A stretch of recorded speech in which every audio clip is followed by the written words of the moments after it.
boa noite, estudantes, filosofia das ciências sociais, aí do curso de filosofia e de ciências sociais, né, que fazem a disciplina. Bom, muito bem.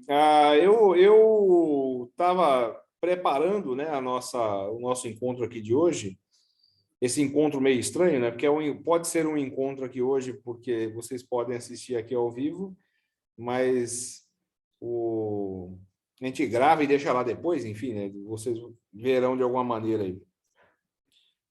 E eu decidi, já que vocês estão produzindo, ainda o fórum ainda está aberto, está discutindo ali ainda, a TD1 está aberta, né? Então, vale a pena a gente insistir ainda nesse tema, do fórum, né? Do discurso apologético e da ciência. E ficou bastante interessante ali. O pessoal do curso de filosofia participou bem mais, né? De ciências sociais um tanto menos, mas eu gostei bastante do nosso debate ali. Agora mesmo à tarde eu estava lá participando de novo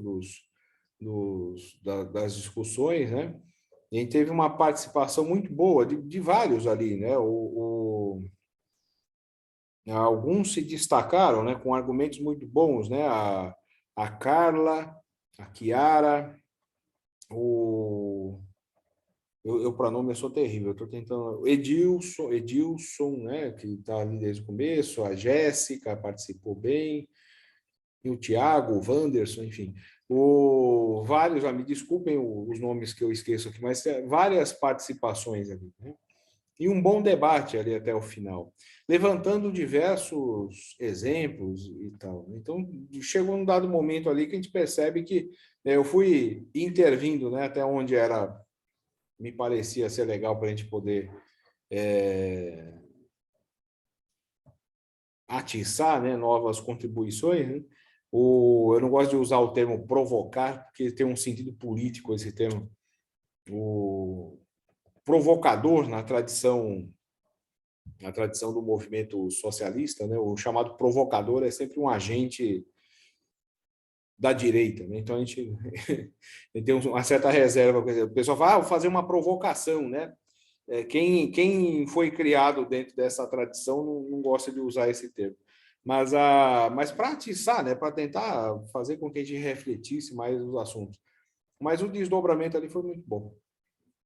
Eu queria pegar, inclusive, alguns temas ali. Logo no começo do fórum, a coisa deu uma guinada para a questão religiosa, né? E, de fato, o termo ali, né, a apologética é uma área de estudos ali, de alguns cursos de teologia, inclusive, né? Alguém, inclusive, no fórum, chamou a atenção, né, assim, de que a gente não deveria simplesmente rejeitar isso como algo desnecessário, afinal de contas, os chamados apologetas, os que exercitaram as coisas nesses termos, quer dizer, tentando justificar as verdades de fé e tal, cumpriram algum papel, inclusive ético, né, num dado momento. Então, feitas essas reservas, mas de fato, né, o mais importante é a gente pensar assim que o que nós estamos chamando de discurso apologético é um uso do termo totalmente secularizado, né? Então, o que ele está tentando mostrar é que existe um discurso que é feito com um tom de ciência, com um tom de conhecimento objetivo da realidade, e que não é, né? E que é falso, e que leva ao engano, né? Leva a equívocos os mais diversos. E isso não é algo simples, né? Não é algo bobo, isso tem a ver com estruturas sociais, tem a ver com eventos históricos gigantescos, né? Acho que foi a Carla que chamou a atenção para isso, né? De associar essa coisa do discurso apologético ao que se convencionou chamar de fake news, né? Que eu não gosto muito de usar termos em outros idiomas quando nós temos como resolver isso em português, mas isso acabou virando, né, um jargão, né? Mas de fato, né, essa ideia essas notícias falsas, né, e a fabricação de informações falsas para fins de mobilização, de massificação, de mobilização política, Nós vimos isso acontecer largamente aqui no Brasil, continua a acontecer, né, aqui no Brasil, mas vem ocorrendo nesses últimos anos. Isso vai acontecer não só com essas correntes de WhatsApp, de Telegram e dessas coisas todas, né? Você vê como o pessoal está meio magoado aí, porque seguraram a onda do Telegram agora, né? Porque eles estavam usando isso, né, assim, para fazer o que bem queriam. E muita mentira mesmo, né? E uma mentira que acabava, uma mentira que estava servindo para municiar gente que está agindo irracionalmente, né? Só que está agindo irracionalmente, mas politicamente. E provocando violências as mais diversas, né? Não só as simbólicas, né? Os assédios da vida, os assédios morais e a agressividade verbal, mas a violência física mais diretamente, né? Então, isso tudo tem gerado uma grande loucura. Então, nós temos tanto esse conjunto de informações aí que servem para mobilizar uma parte da população em torno de um determinado projeto, que essa população, ao que tudo indica, não consegue perceber, né, porque não diz respeito a ela. Isso é muito louco, isso acontece historicamente.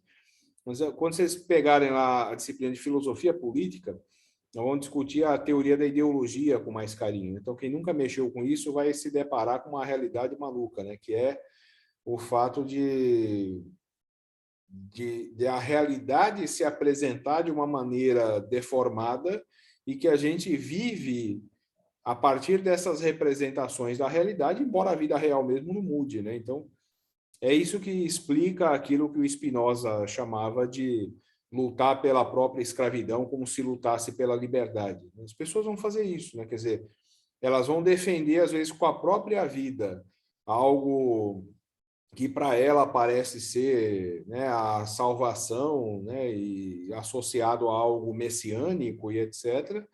E, na verdade, ela está dando a vida exatamente por um negócio que arrebenta mais ainda com as condições de vida dela e dos seus, né, dos trabalhadores, de um modo geral. E é claro que, pensando politicamente, né, determinados setores aí estão se beneficiando largamente dessa loucura toda. Né? Então, eu falava na aula anterior, agora mesmo, que não vamos esquecer que o que a gente tem é um processo de enriquecimento de uma certa elite, né? E uma concentração maior de riqueza nesse período, inclusive da pandemia. E a gente que conseguiu multiplicar algumas vezes a sua fortuna nesse momento de miséria, né? De desgraça que a gente tem vivido pelo mundo afora. Então, além dessa questão foi bem lembrado esse negócio, né, dessas notícias falsas, dessas informações, dessas desinformações, aliás, né, que são produzidas para gerar esse tipo de massificação. Não é gerar confusão só, é gerar um tipo de ação muito preciso, né? Então, isso precisa ser bem pensado. Né, uma mentira ali, né, tal. Desde esses moralismos bestas, eles já estão começando de novo com isso, né? Com essa coisa de, não sei quem falou não sei o que de Jesus e aí vai, né? Associar opositores políticos a práticas criminosas, né? E assim vai, né? É um negócio muito louco, né? Eu lembro em 2018 que era um negócio curiosíssimo, né? De gente cobrando, eu sou de esquerda, enfim, de gente cobrando de quem era de esquerda o fato de ter uma peça de teatro de um espaço que é de um banco, era do Banco Itaú, do Espaço Itaú, ali não sei o que era, que os atores estavam nus e interagiam com a plateia e tinha uma criança lá e tal, e a criança viu o corpo de um homem nu. Eu não entendi até hoje qual é o grande problema, que é um corpo humano, né? Assim, até hoje eu não consigo mesmo entender exatamente qual é o espanto que as pessoas têm diante do corpo humano, mas todo mundo sabe, né, como é que ele é, né? Mas enfim. Aí eu acho que quem se espanta demais é porque sexualiza, hipersexualiza, né, o tempo todo o corpo alheio, né? Mas o mais curioso é assim, eu falei para vocês, gente, assim, eu sou de esquerda desde os anos 80 e até hoje eu não participei de nenhuma peça de teatro, de nenhuma reunião, de nenhuma assembleia, de nenhuma conferência que tinha ninguém pelado e não tinha ninguém interagindo pelado com ninguém. Então, eu não estou entendendo por que associaram, né, a esquerda a esse tipo de coisa aí, enfim, né? E é esse tipo de postura, né, que se gera. E aí a pessoa fala assim, não, eu vou votar no presidente aqui, porque aquele outro presidente ali é esse cara sabe, lembra da mamadeira de piroca lá, essas loucuras, né? Então, assim, isso mobiliza a gente. Então, isso tem um impacto social muito grande. Isso precisa ser refletido, né? Precisa ser pensado, que age como uma força política em todos os sentidos bastante grande. Mas fora as notícias falsas, nós temos também, aí alguém também chamou a atenção ali, estou tentando fazer uma síntese de boas contribuições ali para a nossa reflexão. Alguém lembrou do revisionismo histórico que se tem feito, né? E isso é muito louco também, que as pessoas têm tentado reescrever a história à luz dos seus interesses, né? Quer dizer, da própria conveniência. Então, assim, me interessa dizer que no Brasil não existe racismo e nem teve escravidão e não tem nada disso. É besteira que inventaram aí para encher o saco. Então, o que eu faço? Para tentar dizer que isso não existe, eu falo assim, olha, a história do Brasil nem teve isso, não. Os negros vinham para cá porque eles queriam. O que um imbecil disse recentemente, né, de que a violência na escravidão somente ocorreu porque o negro era violento e ele reagia violentamente. Imagina que absurdo! Ele reagia violentamente à escravidão, mas ele não aceitava ser escravizado. Isso é ironia, viu, gente? Tem que avisar porque tem um pessoal que não entende. Ele não aceitava ser escravizado sem reagir. Né? É muito louco isso. Né? Mas mesmo assim não era, a gente era aprisionado lá, carregado para cá, porra. Então, esses revisionismos históricos têm feito isso. E o terceiro aspecto, que também parece bastante importante, é a apresentação dessas notícias falsas, de afirmações, né, que são falsas, apresentadas como ciência. E aí é pesado. Aí vocês discutiram ali amplamente, né, dando exemplos do processo da pandemia, mas nós temos, né, podemos pegar. Aí alguém lembrou lá do neocolonialismo, daquelas pseudo-teorias, né, porque teoria é ciência necessariamente, aquelas pseudo-teorias e teses racialistas que durante o século XIX e o XX, aqui no Brasil, foi até metade do século XX, com muita força e persiste ainda, né, no senso comum aí da elite, a ideia dessa coisa de raças humanas distintas e desiguais, né, quer dizer, algumas superiores.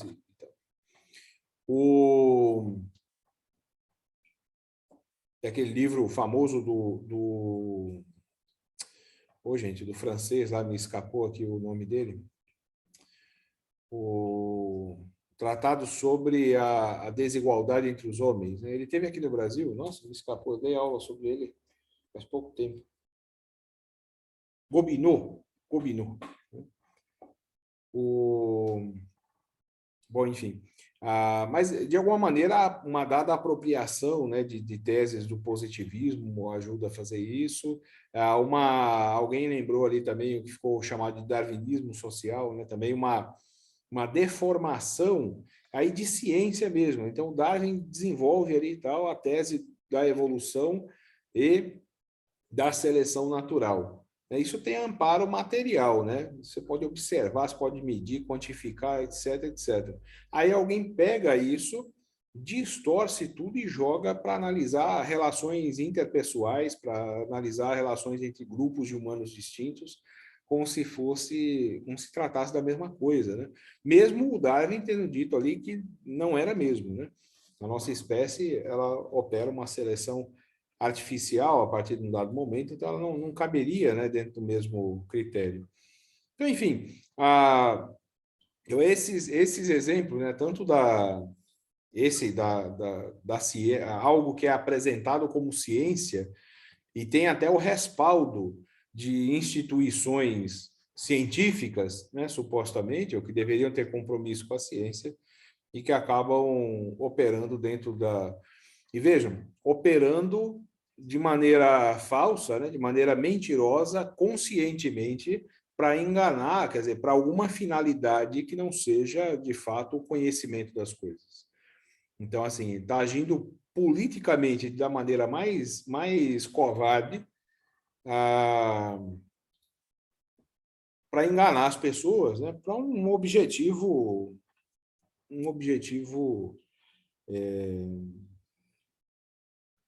escuso, para atender interesses de um determinado setor, né, e assim vai. Aí duas coisas, assim, de novo, acho que foi a Carla quem colocou essa frase, eu achei ótimo. Ela estava falando, inclusive, da guerra da Rússia e da Ucrânia.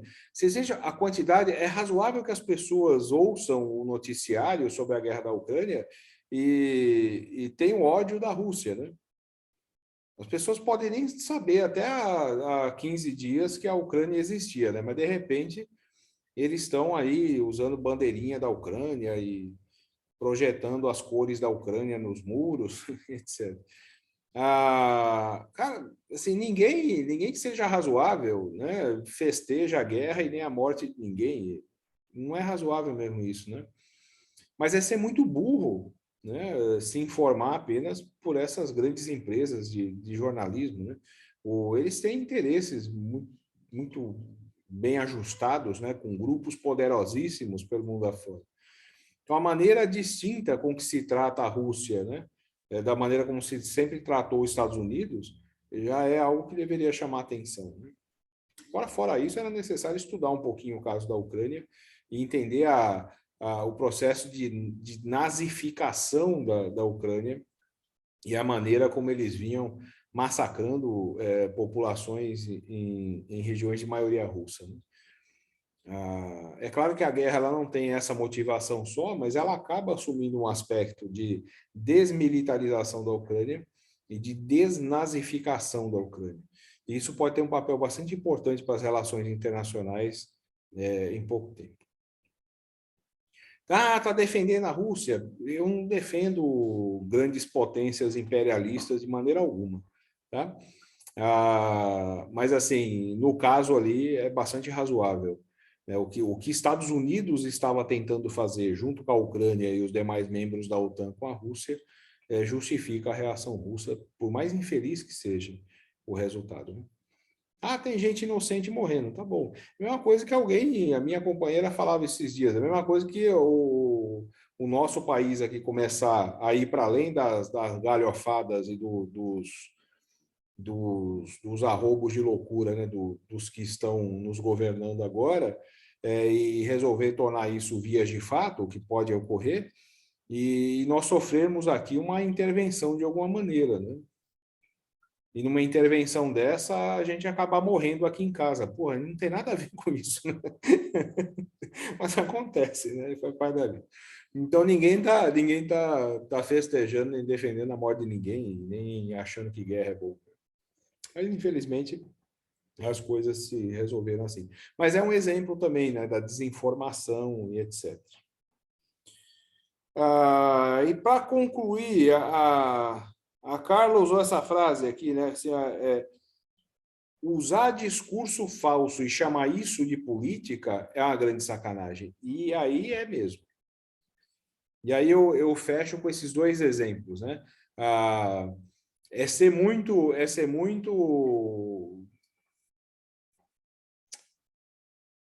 eu não tenho outra palavra, é um problema de mau caratismo mesmo, né? Você chamar de política o uso massificador de mentira, né? De enganar as pessoas, e os mais vulneráveis principalmente, né? E para ferrá-los depois. Isso é de uma maldade sem tamanho, sabe? Então, assim, eticamente isso é imperdoável e politicamente isso não é razoável. E aí, aí eu esqueci o nome de quem fez isso, que falava da vacina. Ele tem uma contribuição bem rápida, que foi perfeita. Ele diz assim, olha, Então, nós tivemos, assim, né, o início da pandemia e aquele monte de conversa de que isso não era nada, era gripe. Então, você tem cientista dizendo que é uma gripe, cientista dizendo que o negócio é sério, e políticos tomando posições assim também. Porque é curioso, né? Você está vendo, e as pessoas confundem médico com cientista também, tem essa, né? Médico não é cientista, né? Médico é médico, né? Cientista produz conhecimento ali na área, tá? O médico ele só recebe ali e vai fazendo o negócio dele. Nós conhecemos bem uma porção de médicos aí que estão bem longe da ciência dele. Ah, mas aí você vê gente fazendo a defesa de tudo que é maluquice para todos os lados, né? E aí vem a vacina. Aí aparecem os analistas de vacina, né? Que começam a fazer aqueles discursos todos, né? Que a vacina não serve para nada, que se chegou a vacina muito rápido. Aí, de novo, igual o caso da Ucrânia, né? O infeliz não sabia nem a diferença, não sabe até hoje, né? A diferença entre remédio e vacina, mas ainda ele entrou na discussão da vacina, que foi muito rápido. Quer dizer, ele já sabe até o tempo médio que demora, que tinha que demorar ali para descobrir a vacina. E aí aquelas loucuras, mais loucuras ainda, né? Que a vacina é para instalar o chip da China, junto com os reptilianos, o Jorge Soros, né? O FMI e os comunistas sempre, né? Os comunistas são um grande fantasma da vida das pessoas. E aí essa ignorância toda. Mas mesmo numa dada faixa ali de discussão supostamente científica, nós encontramos ainda gente defendendo que era só deixar virar a imunidade de rebanho, que não precisa de vacina, ou que a vacina não resolve nada, ou que não sei o que e tal. Aí alguém deu esse exemplo ali que foi muito bom. Ele escreveu assim: olha, legal, aí todo mundo discutiu isso.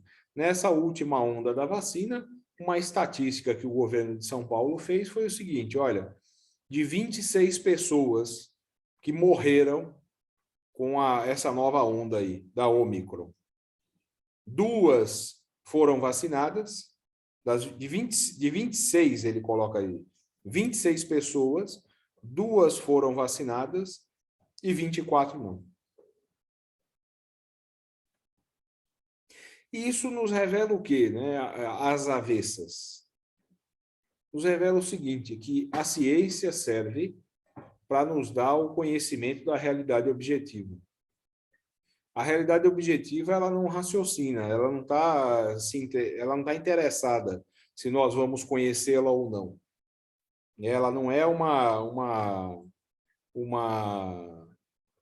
amante ou um amante à espera de ser reconhecida ou reconhecido. A realidade objetiva tem esse nome porque ela é objetiva. E, nesse sentido, ela é implacável.